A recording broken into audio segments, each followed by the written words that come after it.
그 부동산 이제 정책론이 들어갔었죠. 그 정부의 시장 개입, 토지 정책, 주택 정책, 조세 정책 뭐 이런 식으로 구성이 되어 있습니다. 인력공단에서 제시된 시험뿐인 목차가. 근데 조세 정책에 대한 논리가 이제 수요응급에서 우리가 다뤘기 때문에 정부의 시장 개입하고 작년에 4개가 나왔죠. 이 파트에서. 그리고 토지 정책은 여러분들이 개인적으로 한번 해보시고요. 지난번 했던 내용 가지고, 그리고 공법 내용이 많이 나오니까 주택 정책. 주택 정책도 그 난이도가 그렇게 높지 않아요. 근데 이거를 수요 공급의 원리이기 때문에 수요 공급에 대한 이해도가 되신 분들은 그냥 자연스럽게 시장에 정부가 개입을 했을 때 어떤 현상이 나타나는지 가벼운 마음으로 터치해 주셔야 돼요. 정책론에서 주택 정책론을 들으신 분들은 진짜로 공부를 안 하신 분들이다라고 얘기가 됩니다. 그래서 주택 정책에서는 특히 정부가 시장에 개입하는 이유가 2가지 있다 그랬죠. 뭐하고 뭐? 정치적 기능하고 경제적 기능. 그리고 이제 경제적 기능에 대한 논리는 이제 시장 실패와 연관되는 부분이기 때문에 지난번에 외부 효과까지 하나의 세트로 쭉 연결을 시켰고요. 경제적 기능 했어요. 그런 다음에 이제 정치적 기능과 관계되는 거죠. 약자 배려죠, 정치가. 그래서 정치적 기능에 대한 대표적인 논리가 임대주택 시장에 그 정부가 개입을 해서 약자인 임차자를 위한 이제 다양한 정책 내용이 뭐냐라는 거를 거의 80% 이상이 임대주택 시장에 개입하는 임대주택 정책으로 나오죠. 작년에는 이제 정책에 나온 것이 아니라 제도가 나왔었죠. 그 제도라는 게 우리나라는 임대주택에 대한 법이 있죠. 임대주택법이 2개가 있어요. 시험과 연관되는 게 민간 임대주택에 대한 특별법이 있고 공공주택에 관한 특별법이 있다 그랬죠. 공공주택에 대한 특별법이 몇 개 있어요. 공공주택의 특별법상 임대주택이 많지는 않아요. 한 8개밖에 없으니까 그거에 대한 부분이 작년에 처음으로 한번 나왔습니다. 교재했는 게 그대로 나와가지고 그래서 올해는 이제 만약에 낸다 그러면은 이제 그 정책 내용으로 출제되지 않겠는가. 그래서 주로 임대주택 시장에 개입하는데 74페이지에 대한 논리가 출발을 하죠. 임대주택 정책하면은 지금까지 1회부터 나왔던 문제인데 지금까지 그 몇 가지 정책으로 구성이 되어 있다? 이제 큰 목차를 잡는 게 중요하다 그랬죠. 임대주택 정책에는 3가지가 있어요. 임대료 규제, 그리고 임대료 보조, 3번째가 공공임대주택. 이런 이제 3가지 정책 내용을 아느냐. 전부 다 공통적인 상황은 민간임대주택 시장에 개입하는 거죠. 임차자를 위한 이제 소득 재분배를 달성하기 위한 내용이에요. 그래서 3가지에 대한 논리는 난이도가 전부 다 그 학급에 해당됩니다. 수요응급을 아신다는 전제 조건 하에서 그렇다는 거죠. 그래서 뭐 별건 아니에요. 그래서 뭐 확인만 잠깐 해볼게요. 그래서 특히 이제 74페이지 임대료 규정책을 중심으로 해서 문제 지문이 구성이 되는 게 일반적이고 이제 더 이상 새로운 지문이 없어요. 만들 수가 없어. 그 30년 이상을 출제하면서 그 어떤 지문은 같은 게 계속 반복이 됩니다. 그래서 똑같은 임대주택 시장에 확인만 해볼게요. 이게 어려운 게 아니에요. 오늘은 이제 투자론을 해야 되니까 기본적인 것은 다 넘어가도록 하겠고요.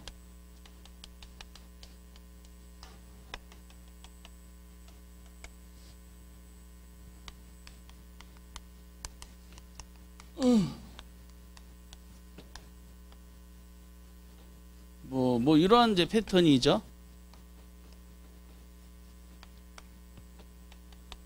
여기 한 장 그 3가지 정책에 대한 논리는 이제 동일한 임대주택에 개입하는 거니까.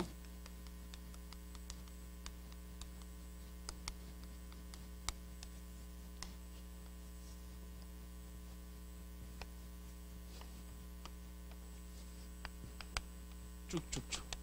이 3가지 그려드린 시장이 있죠. 시장이 같은 시장이야? 아니면 다른 시장이야? 같은 시장이죠. 그러니까 민간 임대주택 시장이다라고 보시면 돼요. 민간 임대주택 시장의 그 약자가 요 임차인이죠. 그렇죠? 임차인을 이제 보호하기 위해서 세 가지 정책 내용을 이제 구성하게 되는데 제일 중요한 게 임대료 규정책이라 그랬고 거기 보시다시피 임대료 규정책은 저기 시장가가 있는데 이게 시장 가격을 정부가 보기에 믿지 못한다 그랬죠. 그래서 만약에 이제 정부가 개입하기 전에 수요자 공급자에 의한 자체적인 합의에 의해서 이루어진 시장 이제 질서가 만약에 형성된다. 그러면은 요 삼각형을 아셔야 되죠. 삼각형이 뭐라고요? 소비자 잉여. 요 삼각형은 그렇죠. 그러니까 이제 소비자들은 균형 상태에서 거래했을 때 이만큼의 이익을 생산자 이만큼의 이익을 얻어서 자원을 써가지고 결과적으로 이 전체 합친 큰 삼각형을 일부러 그려드리는데 총 잉여라는 사회적 후생을 이제 발생시키게 됩니다. 근데 정부가 가만히 보기에 요 가격이 너무 지나치게 세다고 본 거죠. 그래서 임대료 규정책은 이 최고 가격제예요, 최저 가격제요. 우리는 최저 가격제를 공부하지 않아요. 최고 가격제고 최고 가격제는 상한제야, 하한제야. 상한제죠. 거래할 수 있는 상한선을 지정을 해서 그 상한선보다 더 높은 가격으로 거래되는 것은 불법이다라는 거죠. 상한제다. 그래서 임대료 규제를 이제 우리 법률상의 명칭은 이제 전월세 상한제라고 표현하고요. 분양가 규제를 분양가 상한제 이렇게 표현합니다. 그래서 상한가격, 최고 가격을 지정한다. 그래서 혹시 최고 가격이라는 단어를 거기 줄쳐드린 것처럼 최저 가격으로 표현하면은 그 잘못된 것이고, 그럼 최고 가격제를 시행했다는 것은 해당 시장에서 소비자를 보호하는 거죠.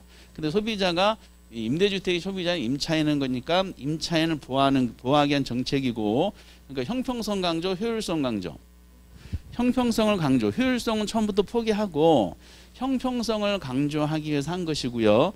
정부가 시장에 개입하는 이유로는 정치적 기능이다. 사회적 목표를 달성하기 정치적 기능이고, 개입하는 방법으로는 직접 개입, 간접 개입. 직접 개입이죠. 가격을 통제하는 전부 다 직접 개입이다라는 거죠.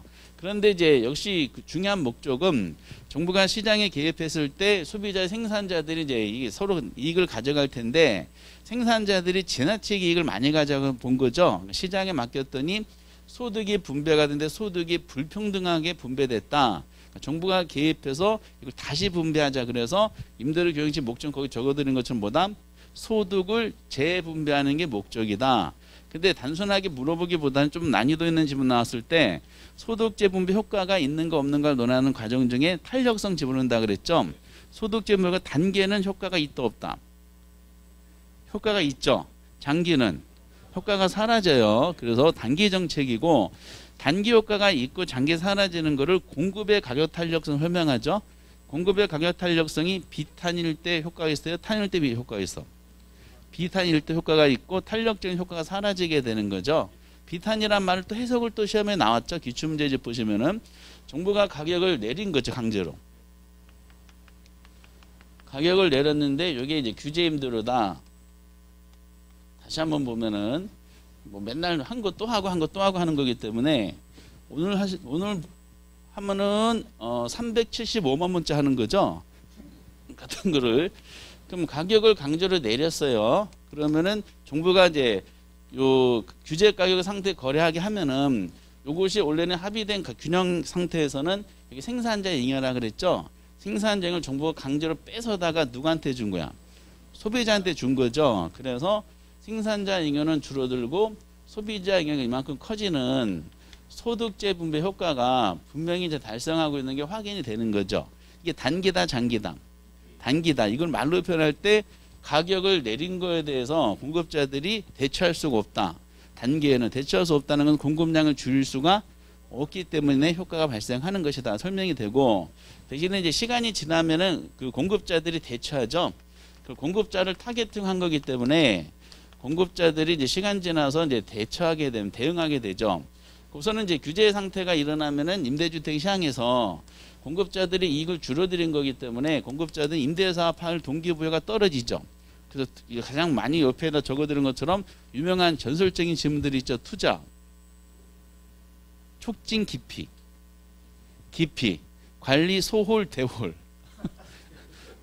소홀, 그리고 임대하는 주택에 대한 질은, 저하, 다 제 값을 못 받으니까 상식적인 질문들이고요.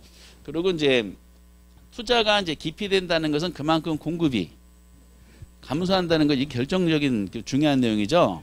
공급이 감소를 자주 내는데 이걸 자꾸 공급이 증가로 내는 경우도 있고요. 그러면서 최고 가격제 상태에서 가격을 내렸을 때 시간이 점점 지나면은 수요자 공급자 둘 다 탄력적으로 반응하죠. 가격 내려간 걸 인식해서 공급자들이 공급량을 보시다시피 이만큼 줄이고요. 가격 내려간 걸 소비자도 알기 때문에 수요도 탄력적으로 반응하죠. 가격 하락에 수요량을 점점 늘리죠. 그래서 그 유명한 질문이 있죠. 계산 문제로도 한 2번 나왔는데 수요가 더 많아요? 공급이 더 많아? 초과 수요 현상이 나타나는데 자꾸 뭐라고 내요? 초과 공급으로 내잖아. 이렇게 과잉 공급이다 뭐 이런 식으로 해서 그러니까 나오는 것만 나오는 거야. 쫄깃쫄깃한 과목이 학기론이야. 이게 민법처럼 뭐 가불병령 따지는 것이 아니라 내렸어, 강제로 내렸어요. 그래서 어떤 일이 발생해요? 맨날 똑같은 질문 이렇게 나오는 거죠. 초과 수요 현상이 나타나는데 초과 수요가 단기가 더 크다, 장기가 더 크다. 장기가 더 크다 그랬죠. 장기가 더 크다는 것도 표현이 나왔었고 탄력적으로 표현했었죠.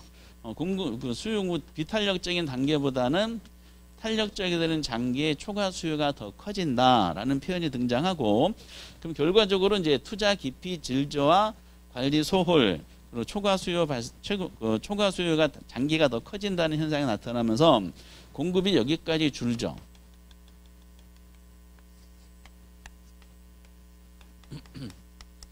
여기 참 매우 강조되는 상황이고요.